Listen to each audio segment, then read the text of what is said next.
Welcome into the DNVR Rockies Podcast. I am your host, Suzie Hunter, and we have an incredible guest today, an absolute legend, the man who led the Rockies to their only World Series appearance for now.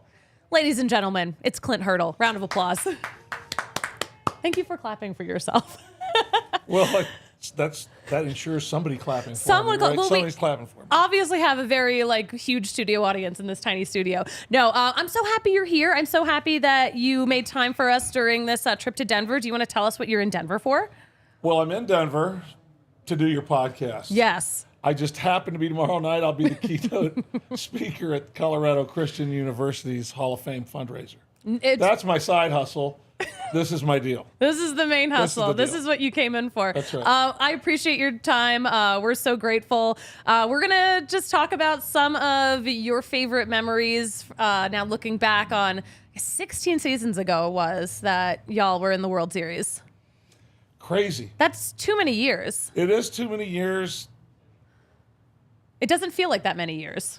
You know, at times it doesn't either for me, and times it does, if that makes any sense. But the fact that you can say 16 years ago we were in a World Series, okay, there's people that never thought we'd be in a World Series. You know, hope is a special sauce for baseball. Yeah. What do they say every spring? Hope springs eternal. Yes. So, you know, there's hope. And I think sometimes your best hope leveraged opportunities.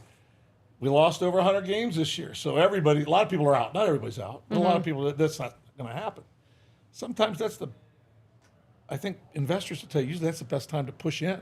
Put all your chips in, right? Listen, if this was a stock market, boom, that's when you buy. Okay. Time to buy. All right. So basically you're saying that listening to this podcast is an investment. I do. It is an investment. It's an investment of time. And there's truly the best currency we've got going, right? Spend time with one another. Exactly. Sure. I love that. We're going to get some life lessons. I always say Clint Hurdle's actually my life coach. You're doing a great job. I'm annoying, but I'm successful. I'm going to ask others on how successful I'm doing being your life coach. But yes, successful I'll go with. Annoying, I'm not so sure. I haven't spent enough time around you. Okay. You have a creative lens. I've told you that time and time and time again, Suzie. Some of the stuff you come up with, I'm just kind of like, wow, where'd you get that? But I get it. Thank you. I get it. I've got a daughter. You do? Right? Yeah, I've got a daughter. It's 38, and she's got her own view of things, which keeps me neutralized. Yes. I was going to say, you consult your daughter now that you are doing more and more of your own social media presence. My daughter is my go-to. My son's another go-to. I have a son. Christian is actually, we just celebrated 1 month of college investment time at the Culinary Institute of America in Hyde Park, New York. Congratulations. My son wants to grow up, as we're right now, to be a pastry chef and a baker. He retired at the age of 4 from baseball, Suzie. Oh, my gosh. And as a man of his word, he never looked back. How does a 4-year-old tell you I'm never playing baseball again to their dad, who obviously has made their entire life about baseball? It was after his first T-ball season, 4 years old.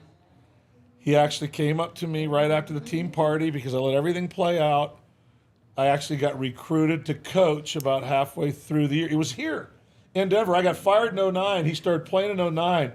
And I got asked to coach right away. And I told the coach, look, I'm going through a midlife crisis right now. I just got fired. I really wasn't, but I just tried to say, no, I'm good. Just let me watch. It's my boy. Just let me watch. You're 4-year-olds. I think you got this. Yeah. But he kept coming back to me, and eventually the peer pressure overwhelmed me, and I had to make out I had to put the line, make sure they hit in the lineup. I didn't make out the lineup. I had to make sure they hit in their turns. Oh my gosh. A lot of responsibility for 4 years. That's the level of actual hands-on management that 4-year-olds need. And you know what? Yeah, I went from managing a team in the World Series to making sure the 4-year-olds hit in their turn.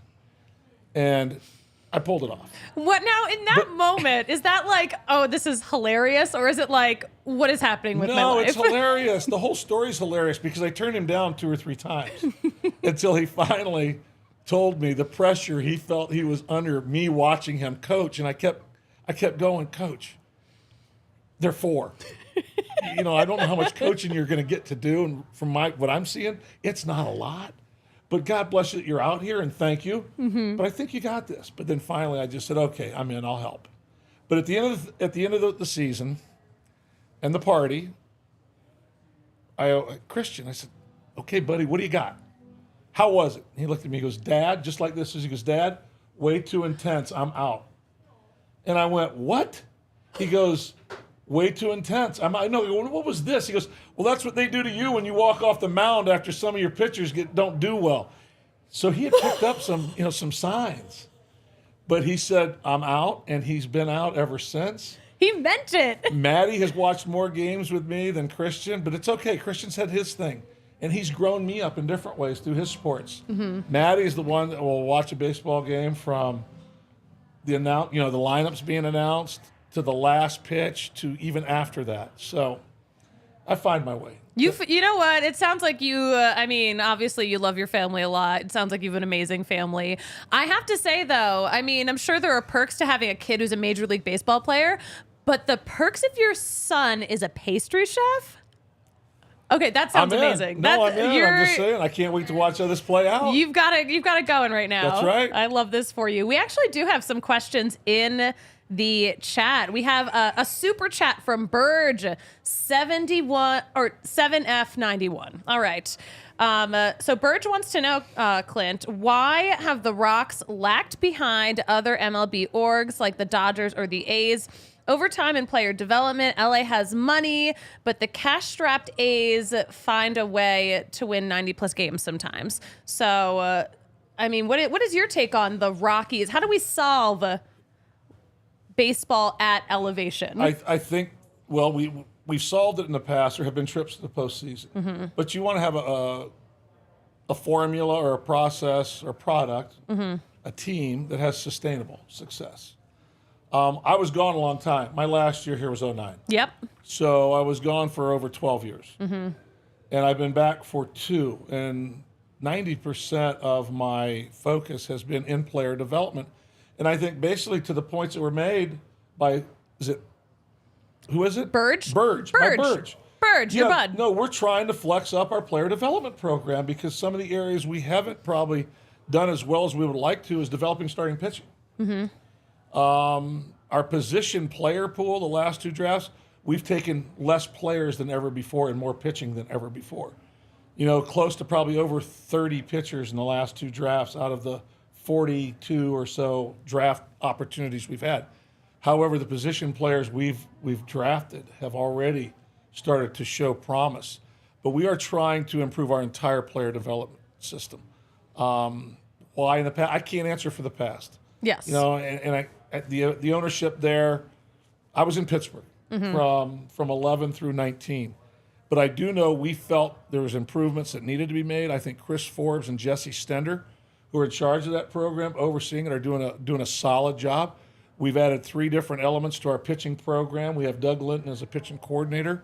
We have Flint Wallace as an analytics major. He came from the ranch. This guy knows, the analytical movement, special delivery, opportunities for pitchers, the motion, the movement.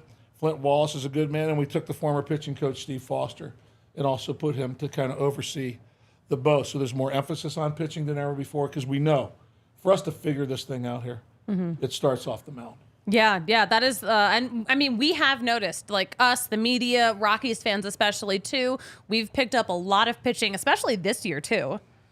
Between the draft, between the trade deadline, it was so fun to see so much activity at the trade deadline because that's something we missed out on last season. Well, the last season, you're right. And even as history has told us, there hasn't been a lot of activity over the trade deadline in the past. The focus on pitching is real. Billy Schmidt, who's been a Rocky for a long time and is the reason I'm back, he asked me to come back and help, and specifically help in player development with the young pitchers, the young players, and the development of the coaches and managers. But his emphasis has been on accumulation and depth of starting pitching and the relievers. So he's done that job with the draft. We've done that in the trades. We're also looking on the margins and on the edges how to bring other people in. This year was unfortunate. We lost so many pitchers at the major league level. Yeah. So we had to have an HOV lane to get people up. An HOV lane. I see it, yeah. It's an HOV lane because, you think, well, he may need a little more of this, or we'd like to do a little bit here. In some cases, we just had to get people up there that we thought could compete and not drown. Yeah. And knew it would be hard, and there would be some struggles. But I think the sweat equity that we were able to gain this year with our position players and our starting pitching, young starting pitching, and young relievers is going to pay us dividends moving forward. I mean, there are some guys on the topic of pitching still, who kind of have figured it out. Like Herman Marquez has been so good. It's so unfortunate not having him all of this season. Kyle Freeland, born and bred for this, basically. I guess, what do you look for in a pitcher who is kind of, quote unquote, figured it out up here? Well, there's probably needs to be another level of tough, another layer of tough. Yeah. For the skin. Herman has figured it out. Senzatel's figured it out. Those three guys, Freeland, we brought them in. We honored the work that they'd done and the work they were going to do with the contracts that they received.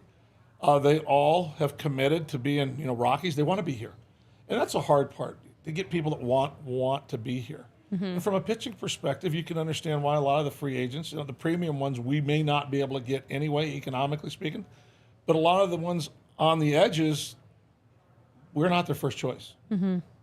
That's just the reality of the situation. But there are men out there that we've brought in the past that have shown the ability to be resilient, to be tough, to find a way. As Aaron Cook just said last week at our instructional camp, you just need to pitch better than the other guy. As a starter, that's your job. Pitch better than the other guy, and we'll figure everything else out as the game goes on. Yeah, a lot to figure out, definitely. We're going to get back to this topic in just a second. But first, we have to talk about our friends at Fubo TV. Shout out to Fubo TV. It is the least expensive way to watch the most Denver sports, the most Colorado sports.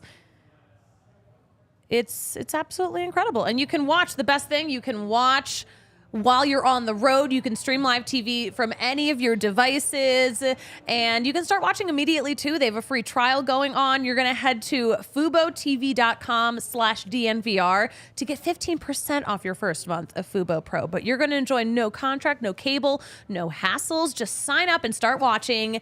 Plus, you are getting 1,000 hours of cloud DVR included, no extra charge. Watch your local teams while you're traveling too. I do that a lot because I can't stay put, but you're getting college football, you're getting Broncos. It's going to be a good fall, guys. It's going to be a good fall. You'll get the Avs, you'll get the Nuggets. So yeah, watch all of your favorite college football, NFL, and more with Fubo. Again, that's FuboTV.com/DNVR to get 15% off your first month of Fubo Pro.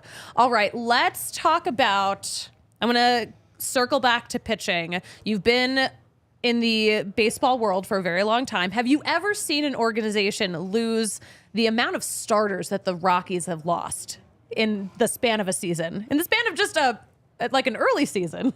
Yeah, I don't have much to relate it to other than 1 year, and it's basically became a staple for me moving forward as mayor. We lost maybe 3 or 4 of our starting pitchers the last 8 days of spring training when Dan and I were here. Oh my gosh. It was like the worst case scenario that you could imagine. And we had to find a way to patch up, and it wasn't pretty. And we ended up taking some guys that had some years in the bullpen, moving them into the starting rotation, and then we had a very young bullpen, which cutting the teeth out there wasn't very good either. So really, in my own personal experience, it wasn't anything. It was in Colorado, probably 18, 19 years ago that I saw that many starters run out. But you know what? That's because this is where we live. I'll bet if we actually dug into it, there's other bad stories out there. Happened. It happens. But it happened to us too that's recently. When it's more important, obviously, and that's the space we're in. But I think that just goes to prove again how everybody talks, about depth of a farm system. And it's another thing we're trying to create is depth in your farm system. Look how far we had to go for starting pitching. If we ranked our guys and the guys here being 1 through 6 or 7, and then you say, okay, so 8 through 14 are going to be in AAA, and then 15 through 22 are going to be in. We got to 22 at some point in time this year. I mean, we just kept having to go get people.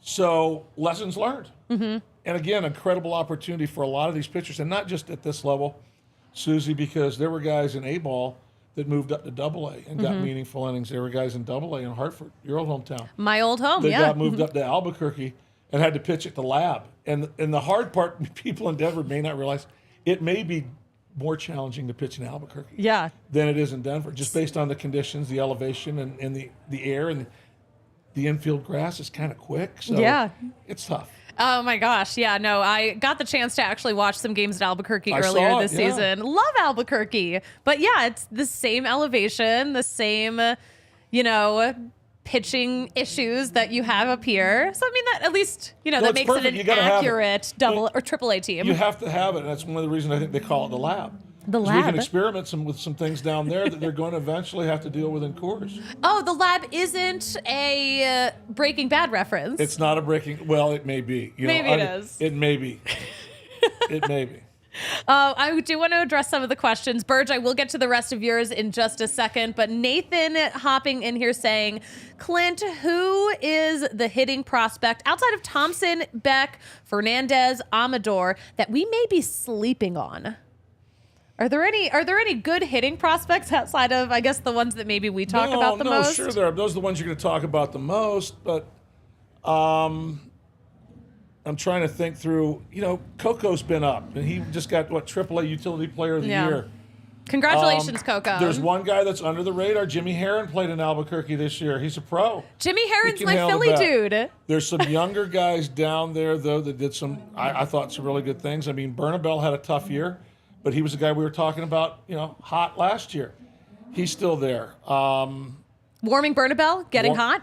Well, he was in, get it? He was in AA, and I think we're looking for a winter ball opportunity for him. We've got guys, Benny Montgomery, was his name in there? He was not in the guys you can't mention. So yeah, let's talk about Benny Montgomery. He's in the fall league right now playing with Sterling. And Benny has continued to grow and shown development and some power. That bat's starting to show up a little bit more, the ability to hit the ball around the ballpark.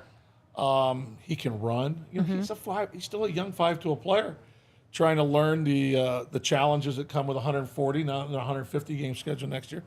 Romo's name's not in there. That was a guy we were beating the drum for a little bit. Yeah. Had 2-3 home run games this year. Yes. And I think, we've got Braxton Fulford, another catcher who can swing the bat.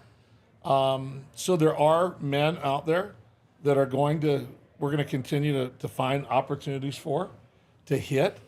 And there's always going to be a couple guys that you may not think. We got some guys going right now that we just drafted in 2023 that are already showing some. Longwell, Karros, they're showing some good signs. Carrick, another one. So we're gonna find hitters, and we're gonna grow and develop some hitters, and some of them you're gonna see sooner than you think, probably. Oh, we love. That's my favorite thing to hear. Sooner than you think. But think about the guys you saw this year. We didn't even see Bouchard till late. Yeah. And he was a very pleasant surprise last year at the end, and then showed some things again this year to say, okay, Sean could have a spot. Yeah. And you watch the other guy that ran out there, Hunter Goodman, yeah.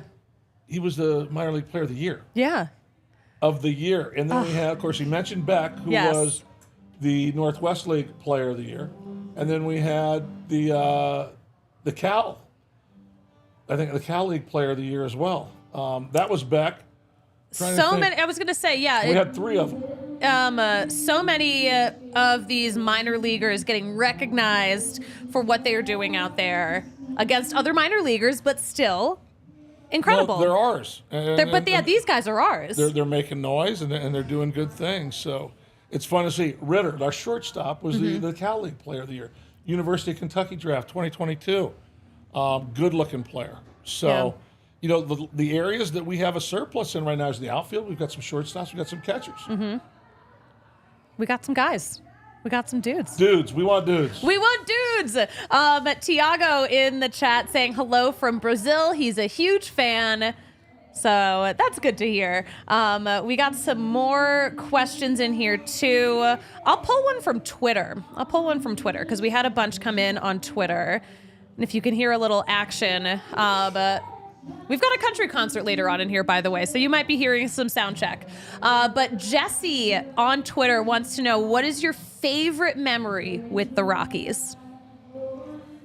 Well, my favorite memory was the wild card game. Yeah. Game 163. There was so much that led up to that. And for anybody that has not seen the documentary that that Root Sports put out back in the day, yes, called 21 Days, you've got to just YouTube it. Just YouTube 21 Days Colorado Rockies. It's about an hour and 22 minutes. And the forward is done by Ernie Harwell, who was the iconic announcer for the Tigers. I grew up in Michigan, grew up a Tiger fan. We got Ernie to do it. But it tells the story, really, of that season when we got hot late and how we carried it in. The wild card game, it gave our city a chance to show off. It gave our fan base a chance to show off. It gave our beautiful stadium a chance to show off. Goosebumps thinking about this. But and just as importantly, it gave our players a chance to show off on national stage because, at that time, we've gotten better with it, but at that time we were in a time zone that Landon forgot. And we found that out when we moved on and played more in the playoffs, because there would be people in my pressers asking me, well, tell us about your team. And I would not sarcastically or cynically, but I said, isn't that kind of your job to dig into our team? I know a lot about our team, but what do you know about our team? Yeah. I got asked that in Philly after game 1 after we beat them, and I actually just told the man that right there. I was going to say, that kind of response plays in Philly. Well, it did. But that night, the give and take, they held Peavy for that game. They got Hoffman in the bullpen. We got the Dragon Slayer. Josh is going out. We got big hits. We got an early lead. They bounce back. They go ahead in the 13th with a 2-run homer by Harrison. And that place was so loud all night long. It was so loud through the playoffs. Our fans were incredible. And literally that you could hear a pin drop. You could hear a freaking pin drop. Oh, my gosh. It was like, oh. And I just looked down. I looked down in the dugout as he's running around the bases, and I saw some heads drop, which is just normal. But what was more impressive was after the head drop, I saw guys get back up, stand back up, and go back to the rail, kind of like, no, it's not over. It's not over. We're not going down that easy. So fortunately, we brought in Ramon Ortiz, who hadn't pitched in almost like 2 weeks. He finishes the inning, so it's a 2-run lead. We come in, Hoffman warmed up for the 7th or 8th time, whatever it was. He goes out to pitch, and I can remember Cockrell, our hitting coach, coming down to me, goes, are we going to take a pitch? And I'm like, this dude's too hard to hit with 3 strikes, man. Tell him be ready to hit first pitch, and let's go.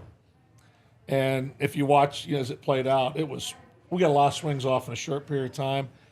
And the way it played out, it was over in a blink of an eye. And the dog pile, Holiday, the blood's still around home plate somewhere.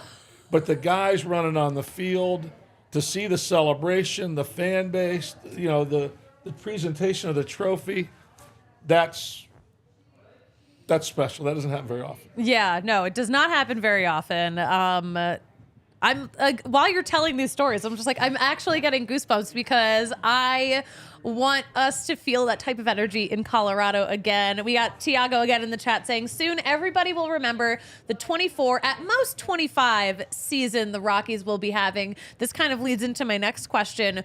What, in terms of the timeline, when do you realistically think the Rockies will appear in the postseason again? When our pitching gets put together, and we have the strongest pitching staff we can put together with a combination of some younger guys and our established guys. We need Herman. We need Senzatella. We need Freeland. We saw some good things from Gomber this year. Ty Block has done a job. Feltner came back. How about that story in and of itself? Yep. But the last 2 years with the number of guys that we've drafted, some of those guys are going to show up. Next year is going to be another year of growth and development up here, in my eyes. Yeah. Then after that, we need to start turning the corner, and we need to, find our way to put a foot down somewhere after that, Yeah. Steven in the chat saying, we'll be back to Rocktober soon. When I think of Rocktober, I think of, those days in 2007. What a wild ride. And it just didn't stop. The the only thing, truthfully, two things stopped us in the series. The 8-day layoff and the Boston Red Sox. They were good, and they were really good, and they were really hot. 8 days off. I don't really know if anybody could have overcome that, Susie. Our guys were showing up every day early. They were staying after the games. The momentum that happened from the middle of September, it was traction. It was contagious. It was somebody different every night. I mean, it wasn't a team. We weren't the Blake Street Bombers. We'd score one more run than the other team. Truthfully, we were built, our staples were our pitching and defense. We had 10 different starting pitchers the second half of the season that all put something in the pot to make it happen. And the bullpen, fabulous, fantastic. I mean, you talk about Hergis, you talk about Athel, you talk about LaTroy Hawkins, you talk about Fuentes, you talk about Corpus, and a few more that were out there. Ryan Spire, Tyler Buchholz. The fact also that we made a change in the closer spot two months to go in the season when Fuentes, we went on a tough road trip. I think we were 4 blown saves in the first 8 days in the road trip, and put a rookie in as your closer. So, I mean, you're looking at a team with a rookie at shortstop, a rookie closing, 2 rookies in your starting rotation, and Ubaldo and Franklin. That's not the way most people would draw it up coming out of spring training. No, you could not have predicted that from spring training to end of season. That's the beauty of the game that we play, and we all get the opportunity to work in, and fans get an opportunity to cheer for. So, faith plays. And sometimes, again, when it's hardest, that's when it's bestest. Oh, this is why you're my life coach, because of nuggets like this. We're going to get back to that topic in just a second. But first, we have to mention our good friends at Backus and Schenker. I wrote them a theme song, but Backus and Schenker is there to help you when you are seriously injured in an incident that was not your fault. But Backus and Schenker has done this for more than 25 years, helping those who are seriously injured in Colorado. Totally free until they win money in your case. No upfront fee to talk to someone about your case. No fee while they work on it. They are not going to charge you a dime until they win you money. And they've won more than $1 billion for their clients here in Colorado. They've got neighborhood offices all over, but they've got more than 30 lawyers, more than 100 staff. They've got a whole crew there to help you out during those moments where you need a little help the most. But they can help with all kinds of injury cases where you weren't at fault. Give them a call at 222-2222, all twos, all day. Find out if you have a case for free, because Backus and Schenker wins.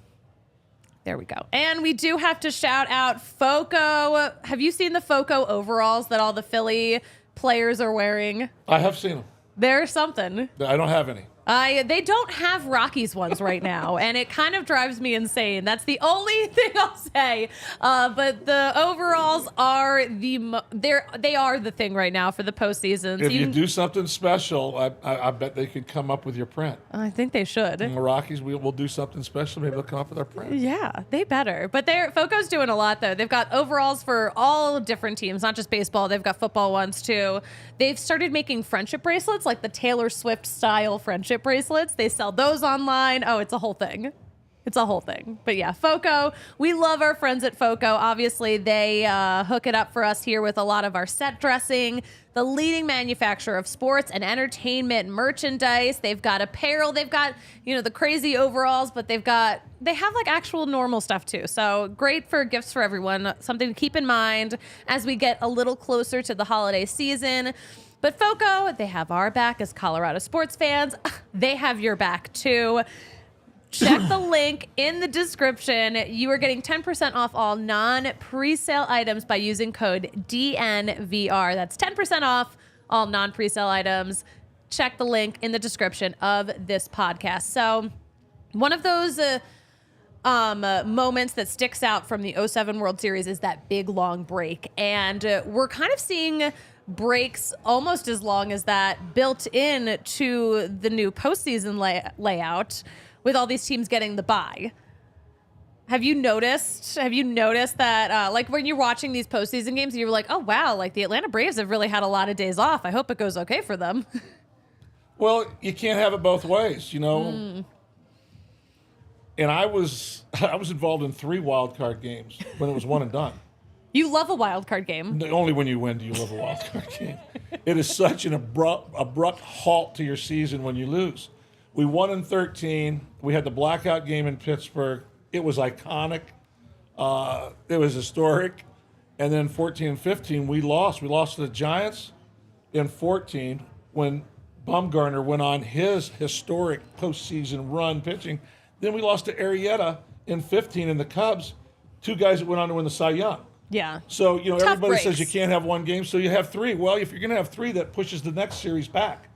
And truthfully, you can't have it both ways. So the Braves, I don't think it's the worst thing in the world to have, what will it be, 5 days? I think it's about 5 days off, and I only use them as as an example. But they're all the same. So Baltimore, they're playing what, tonight?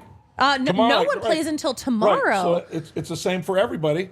So we'll see. We'll see who can maintain traction and who doesn't. But usually the traction, more often than not, it's going to start with your starting pitcher. Mm-hmm. The effort you get off the mound there, the quality of his pitching, the ability to locate, change, all that stuff, and then. If your starter doesn't get off good, you got to draw one up in the dirt. You got to go your bullpen to hold and your offense to show up.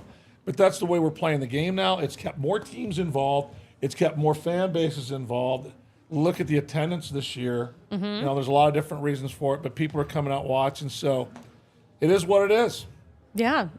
Speaking of attendance, I think one of the reasons attendance is up is because a lot of teams are playing in stadiums that they haven't played in years in this new schedule where every team plays everyone.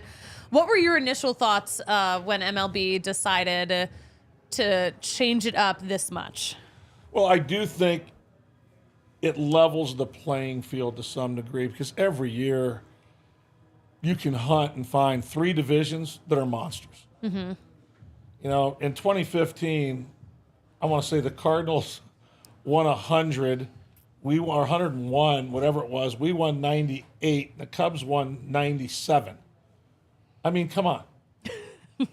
in one division. Crazy. And you play each other 19 times. So how fair is that for somebody else? Mm-hmm. And then there's been some divisions that aren't very strong. Mm-hmm. The Central in the National League, I think it was the Central in the National League this year didn't have a very strong showing. The Central and American League didn't have a very strong. So if you're a good team there and you get to play the other teams 19 times, it kind of really works for your benefit. Mm-hmm. I thought it was a good move to level the playing field. And I think that probably did help fan base. You get to see guys you've never seen play. Yeah. And I think the players always, at least in my experience, players always like going somewhere new and seeing players that they hadn't competed against before. So definitely I think it helped. How long did it take you to get to every major league ballpark?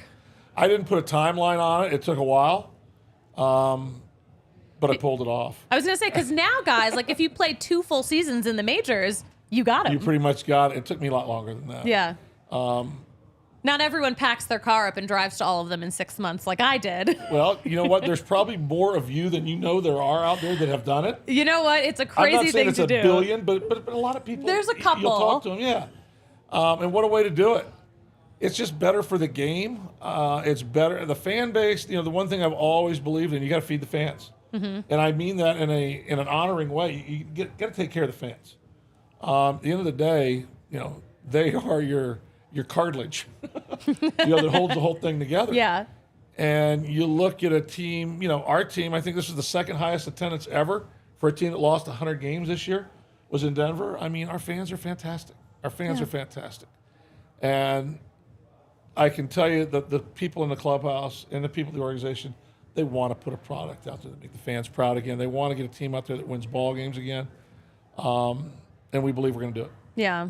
I listen. I mean, I see it too. I walked into that clubhouse after so many losses this season. Those guys are not happy. No. I mean, no one's happy to lose, but they're not having a good time. No. Day in and day out like that. No, I mean, you're built a certain way. I mean, there's a scoreboard for a reason.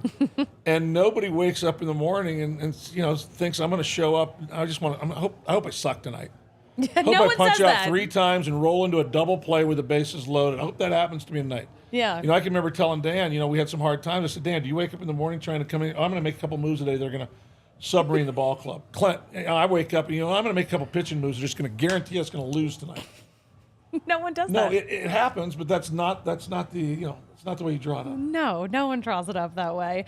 All right, we got some great comments in here. Guys, thank you so much for everyone who's in here right now. We have, hi, Joe.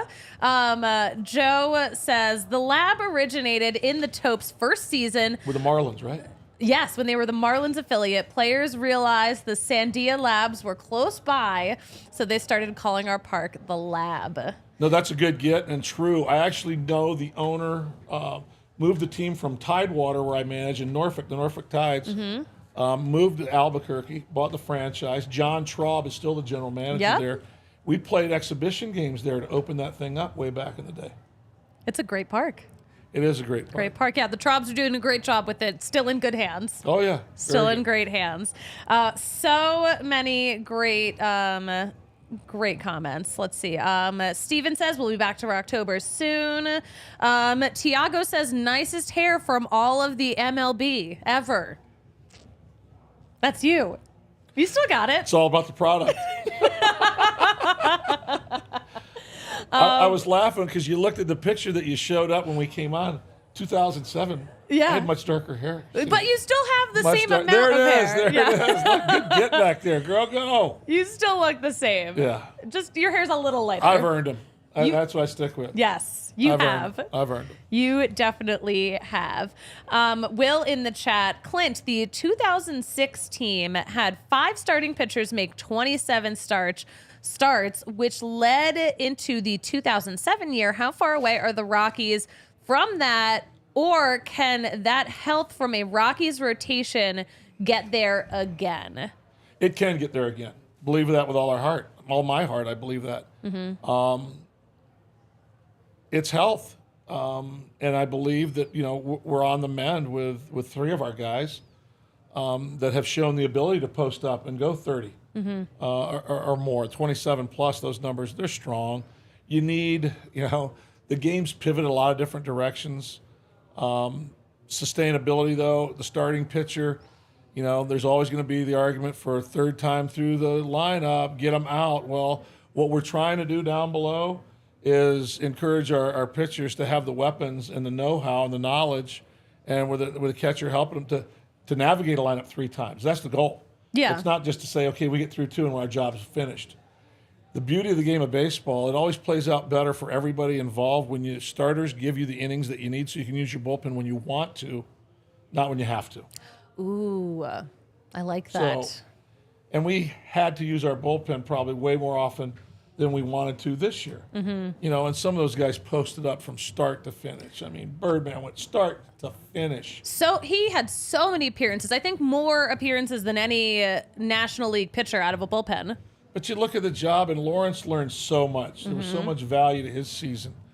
So much to Jake's. And there's another handful of guys out there that got called up late, Gavin, a lot of the relievers. Again, I used it before, the sweat equity they built up. Hard innings this year can turn into, better innings next year, and then the best innings the year after, you're hoping, as they learn their strengths and they learn the batter's weaknesses, and they're able to pitch to those strengths. And then, there's nothing more resilient than a pitcher not having his A stuff and still find a way to get outs. And the men that he talked about, in that 2006 season, whether it was Cook, I believe Jason Jennings, it might have been John Thompson. I know the 3 right off the top of my head, they showed the ability to be able to go out there without their best game and get things done. One of the nice things we're also doing in the organization, our player development side, is Bill Schmidt has used an incredible networking opportunity. We're bringing back our guys. We brought back Barbas. We're bringing back Torriablo. We brought back Hop. We brought back Cook. There's others that are coming back. We're going to try and get Corpus back. De La Rosa's been back. Helton has worked with me in the minor leagues and making the trips to work with the hitters. So we're using those guys that all found some success in their own ways to help out and share those experiences. Yeah. Hold on. I have a question about Helton real fast. When does he get into the Hall of Fame? Next January. Yeah, I agree. January. This is a great podcast where everyone agrees on everything. Next January, it should happen. How big will that be for the Rockies organization to have a lifer Rockies guy in the Hall it's of another Fame. notch, but I mean, it's pretty cool having Larry Walker. And the fact that Walk wanted to walk in with the Rockies hat. Yes, I love that. You got to love that. I mean, one of the most gifted players to ever play the game and knowledgeable. And, and then you got Helton. Two guys that put up numbers, and they put them up probably in different ways. Helton would rather give up a small body part than give away an at-bat. And the defense he brought to the game as well, Gold Glove stuff. Mm-hmm. Those two, to have one here and one there in the Hall of Fame, that's two really good starting spots. That's a great place to start. Do you think that opens it up to maybe players in Colorado starting to get attention that they deserve? Because it's so hard. We see this all the time. Pitchers don't quite have the numbers that C-level pitchers have, so they don't get the recognition. Batters don't get the recognition because of the Coors Field effect. How frustrating is it for you to see that talented players that we have don't quite get as much national attention as they would from another Well, they don't. team, I think Larry said it best. Larry said, playing at Coors Field, that was my PED problem. My performance-enhancing drug problem, playing at Coors Field, is what the view from the public. Yeah. And probably some sports writers is too, the voters. I would take, to look for that from the hitter, you look at the road splits. Of course, it's longevity too. It's not 3 or 4 years. There's got to be a span of years, 7, 8 sweet years in there that they perform at the highest of levels. Helton did that. You look at Helton's 2000 season, you look at his WAR numbers, you look at his road splits compared to other first basemen, you look at Larry's numbers finally all added up the right way for people to acknowledge and to honor and get him in. Very well deserved. Helton's very well deserved, and we'll see what happens after that. Yeah, I love it. You know who did get a lot of attention? Nolan Jones. On a scale of 1 to 10, how much of a steal was he to get from Cleveland? Right now, it's a 10. It's a 10 right now. The kid they got was a good player, and they love having the kid they got. Brito is a good player, and we'll see what happens there.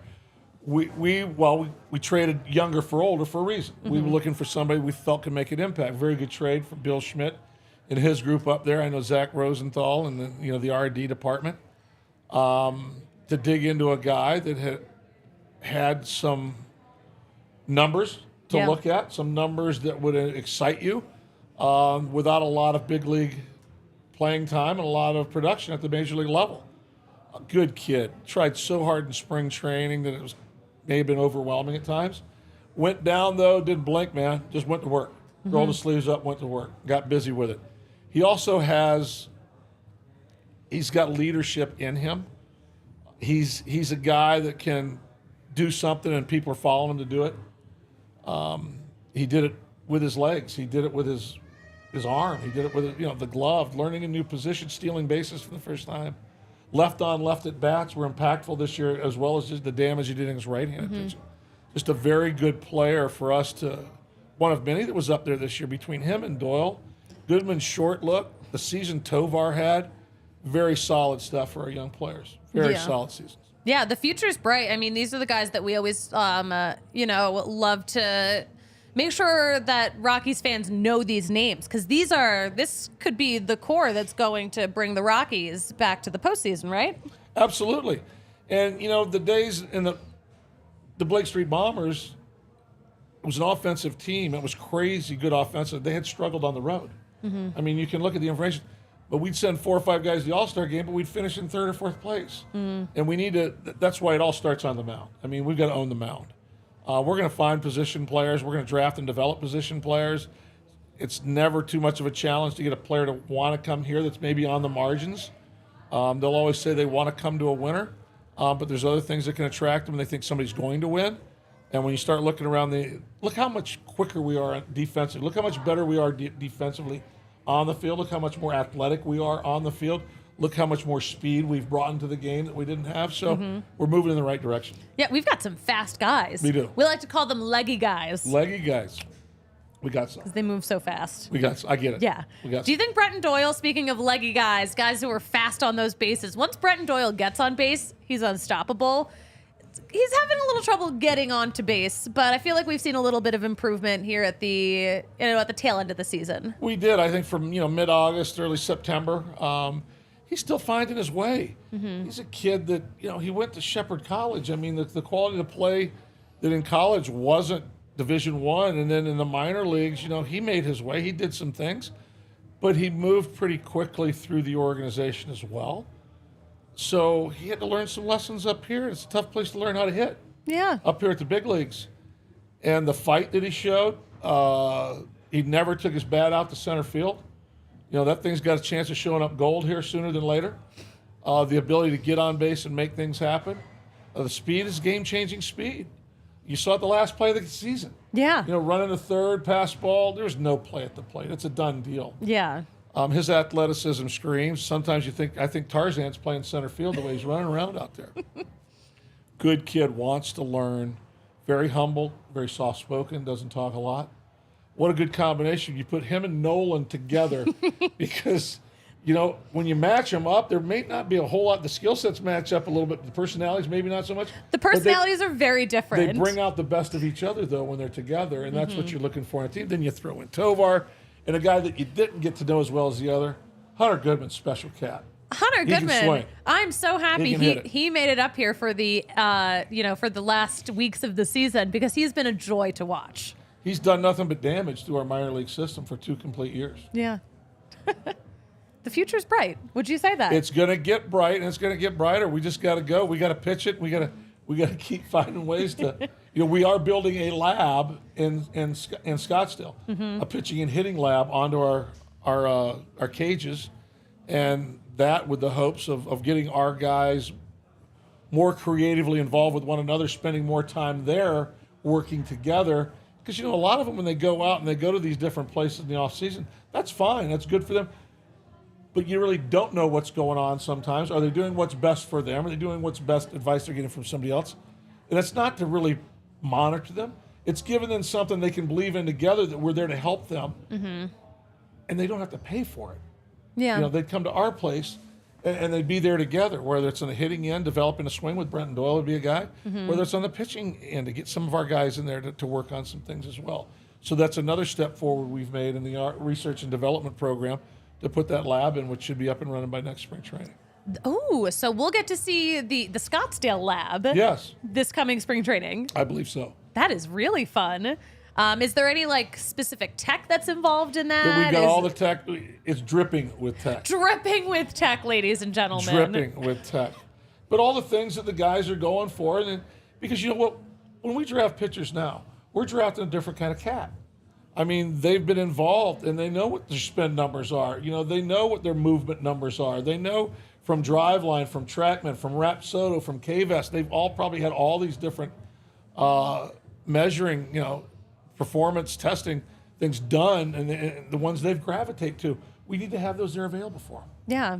Do you think that having young pitchers, before they even get into an organization, having all those numbers, those stats about themselves, could that be overwhelming? Well, yes, it could be. Sometimes I do think we've had some players that are drinking from a fire hose. Back in the day, we used to drink from a fire hose or the hose out back, and you hit that water, and a lot of it's coming out. Not all of it got in your mouth. It ended up on your shirt, all over. Yeah.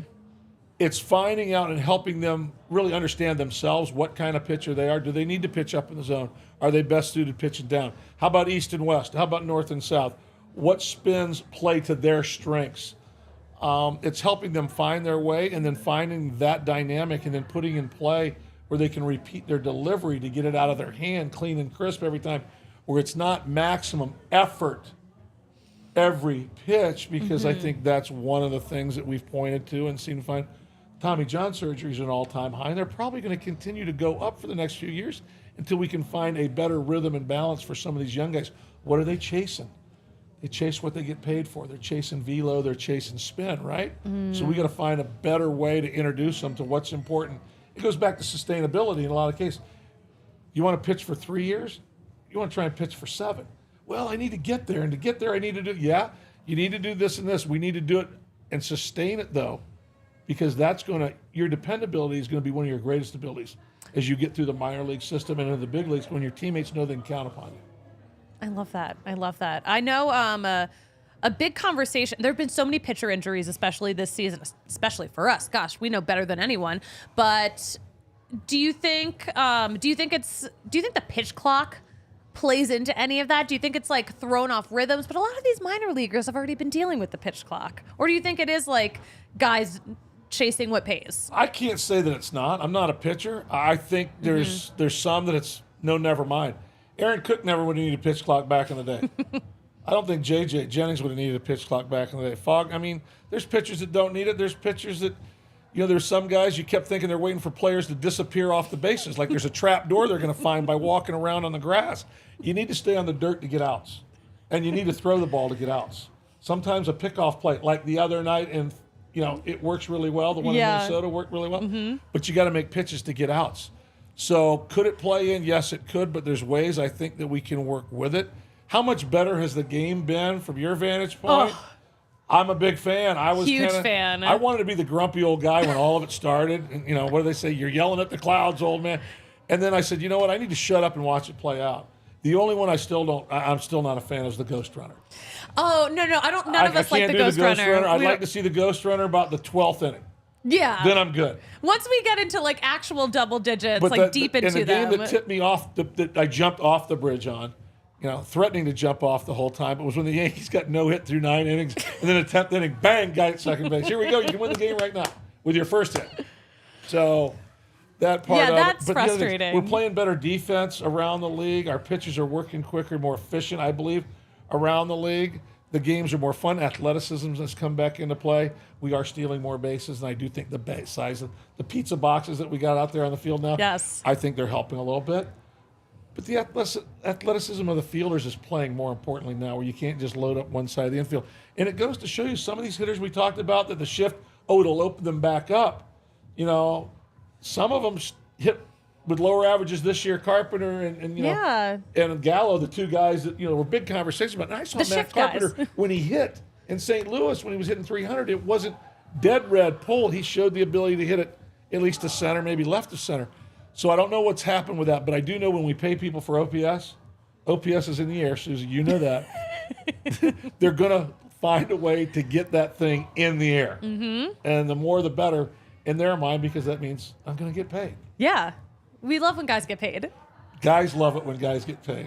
We got to get paid by Illegal Pete's real fast. Shout out to them. Every time I talk about Illegal Pete's, I want to go down the street to that amazing Colfax location and get some Illegal Pete's because it's one of my favorite foods. I genuinely did eat Illegal Pete's like 6 days in a row last week. It was actually fantastic. But they have a new thing. It's called the Queso Pen. It is a weed pen, but they collabed with O-Pen, both old school Denver brands, but they were trying to make a queso infused with cannabis. They landed on this instead. It's a pen that complements an Illegal Pete's queso. So you can grab that. Check the link in our bio. Pairs really well with Illegal Pete's, but customers who purchase a cartridge can bring in the box to an Illegal Pete's location and get a free small chip and queso so you can try it out for yourself. Shout out to Illegal Pete's, our good friends down the street. Let's talk World Series before I let you depart here, but who you got in the World Series? I don't got, because I sometimes feel like the team I pick's not going to win. I picked us in 2007. I picked the Rangers in 2010. I picked the Royals in 1980. Small group of people have been to the World Series 3 times, Susie, as a player, coach, and manager. I'm one of them. Small group. Smaller group, that same group that's lost all 3 times they've been to the World Series. So, I say I like the Orioles. I got friends in all these different places. That's the hard part. I got friends in Minnesota. Thad Levine, a former Rocky front office guy, he's helped running that ship. Rocco Baldelli, I know well. The Baltimore thing, Freddie Gonzalez is a good friend of mine, managed a lot of big league clubs. Brandon Hyde, I knew when he was the bench coach for Man in Chicago, but all over the place. The Dodgers, Davey Roberts, Bannister, my bench coach in Pittsburgh with the Diamonds. For the sake of the game, some new stuff. I want to see a Baltimore Diamondback World Series. Oh, that is a juicy take. TV ratings probably not at the top of their list. We want the big boys. We always want the big boys. Yeah, we of always course. do. But that's boring to us actual baseball fans. Well, but you know what? At the end of the day, the teams that get there are going to be teams that earn their way there. They deserve it. And it's going to be good. And the Dodgers, they just keep showing up, don't they? They do. They keep finding. How about the Braves? Are they kind of good? They're kind of good. Whatever they're doing, we need to steal that playbook. Right? We've talked about that. And the only team in Major League Baseball that their entire coaching staff has Major League playing experience. Not the manager, not Snit. Lifelong minor leaguer. Good man, good baseball man. And lifetime Brave. But the entire coaching staff has Major League playing experience. That's big. In some places, other, not so much. Yeah. Well, for them, clearly it's working. Yeah, it's working. For them, it's Really clearly good players. big. They've definitely got a couple of good arms in the bullpen and the that we trades know. they've made. If you'll dig into their trades the last few years, in the rotation, some of the players, that's where they've done a lot of their winning. Yeah. They've picked the pocket of some people. They've picked pockets. Do you think, did they pick our pockets? When they got Brad Hand and Pierce Johnson? I don't think they picked our pockets. Those guys, I saw a tweet earlier today that wanted to ask about Albright, Barger, Karros, and there was one more. Barger, Albright, Karros, maybe Madden. The guys we got from Atlanta, the Angels, two of them are from the Angels that we got. We like them, man. We like them a lot. The guy we got from the Braves, Barger, we like a lot. And Karros, a kid from UCLA, we got him at third base. Swinging the bat, I watched him in the instruction league. I knew his dad, watched his dad play. Which doesn't mean the kid's going to be able. The kid's shown he can play, and the kid's shown he can hit. But I mentioned his name. I mentioned Carrigs, and I mentioned Longwell, some of the position players we got. We're getting better. We're working hard. We don't have time to have just another day. No. We got to show up every day, get something done, get a little bit better somewhere. I love this. Let's see if I'm going to check. I'm going to do one last check for questions. Thank you guys, everyone, though, who's been in the chat this whole time. I'm enjoying this. Are you enjoying this? Are you having fun? I'm enjoying it. It's a little bit of a grill sesh, but we're okay. I think we're good. I used to have those a lot, those grill sessions. I would say for grill sessions, The only thing this that's is not fair probably in baseball is the manager has to work with the press twice a day. That's the only thing that's not fair. twice a day. Right? I mean, pre-presser, post-presser. I mean, listen, we love talking to Bud Black, so. I get it. But think about the other sports. Yeah. The opportunity the media has with a baseball manager, a Major League Baseball manager, is very unique. Baseball has incredible access, which I love. But also, I feel like we put in a little extra work. I think it's a little harder to cover baseball than anyone else. Travel, everything. There's no doubt. Yeah. I agree 100%. So many games. So many games. Let's see. Oh, you know what? I do have a question from Brian. This might have been a little tongue-in-cheek, but Brian on Twitter asked, is Clint taking questions? Can you ask him his opinion on our Lord and Savior, Jesus Christ? But I know your faith is very important to you. It's important to me. How has your faith gotten you to where you are right now? It's been the glue. I mean, I was saved at 17. That's when I first claimed Jesus my Savior and Lord. And I used Jesus as an ATM card for 23 years. Get some when I need some. Everything's going good. Let me back in charge. I got this now. I mean, I put myself through a lot of hardship until I completely rededicated my life to Christ at the age 40-something. And so, yes, absolutely 100%. I don't become a major league manager if I don't rededicate my life to Christ and I don't get sober. Mm-hmm. I mean, I'm a walking book. The one thing, and I've shared with everybody, I got sober as a Rocky. 24 years of sobriety. So the combination of thank you. But the combination of those two things, they both play for me. They play big. One of me is enough in anything, and I need to be the best version of me and being sober, and then letting Christ kind of drive my car, and just that really puts me in the best position to be the best me. There's so many things that would not have happened if I didn't figure that out and do that. So, yeah. Well, that's beautiful. It's real. Yeah. It's real. Because if all we had here, hey, Suzie, if all we got here is this life on earth, it's tough down here every now and then, isn't it? Yeah. A little bit. I believe with all my heart there's better. Yeah. I'm looking to better. That was beautiful. Thank you. That was so beautiful. All right. So you've got a busy weekend. Yeah, but Brian, thank you. Thank you. Yes, he tweeted that one to us. Nathan is saying, so inspirational. You are an inspiration. That's why I always say you're my life coach. You are so good about sharing just little tidbits that inspire me every single day. Well, you fall into a group that's very unique to me right now. And it started with Emily Glass, who now works for the Rockies. I met Emily when she was working with the Marlins. But there's 5 younger women out there right now that I stay in contact with. Melanie Newman with the Orioles. So proud of her. She's incredible. Jessica Kleinsmith with the A's. Also incredible. Danny Wexelman. You. Yes. Kristen Hudek, who used to be with the Orioles. Yeah. And you know what? The first girl that I met that I knew of that was going to go do some baseball stuff, her name was Suzie Cool. She was a ball girl in Pittsburgh. Yes. And then she worked for the AA team, may have been the Orioles. She actually did some on-air broadcasting when they put a first female group of reporters. That was her and Melanie in the booth But then together. I've known Alana Rizzo, Yeah. Heidi Watney. I mean, the list goes on and on.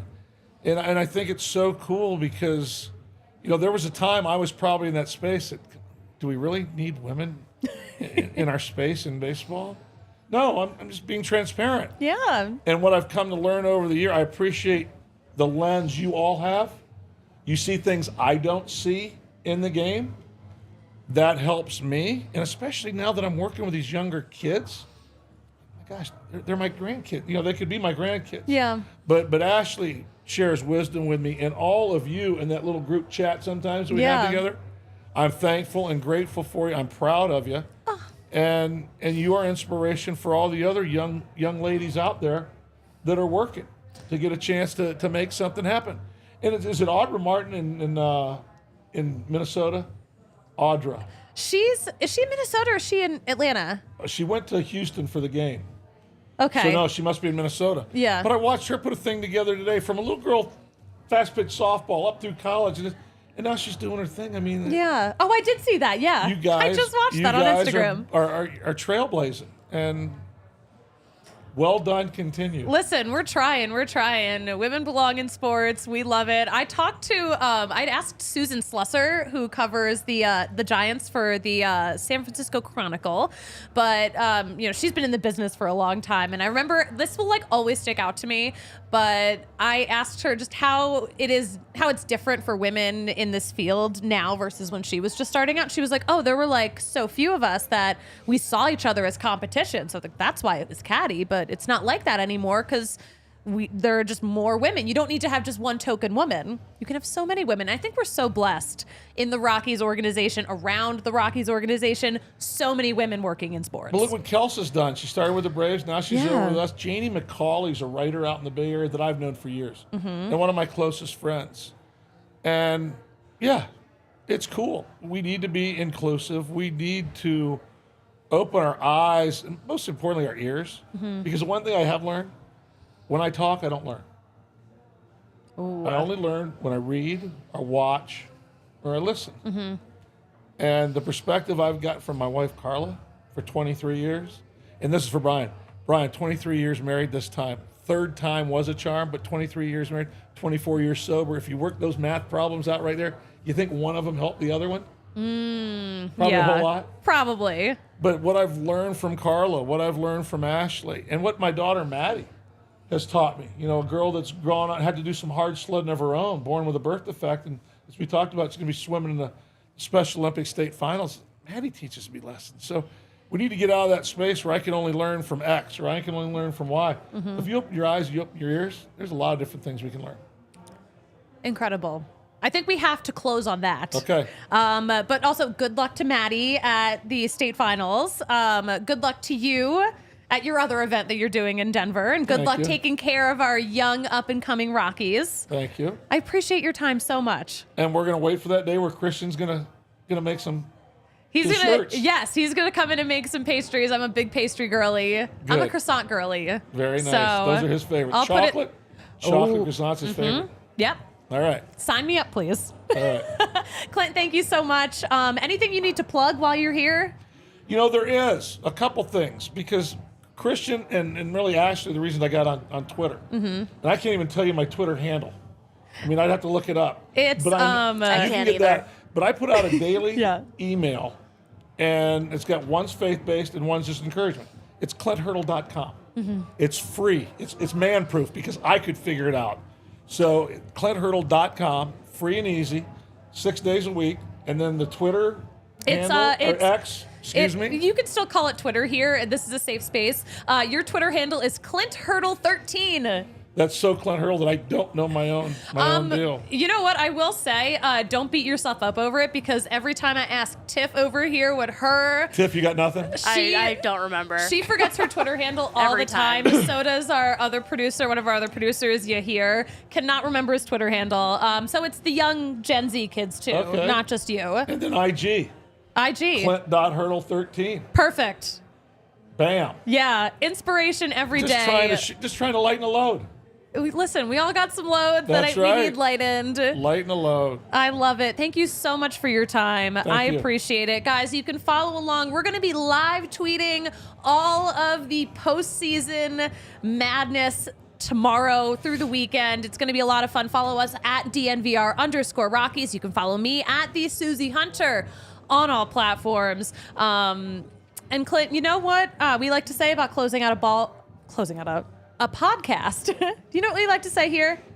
That's all, folks? No, that's baseball. No, that is baseball, and that is how you close out a podcast. We will talk to you guys Monday at noon here on the DNVR Sports YouTube channel. See you then. We all silly like the mayor.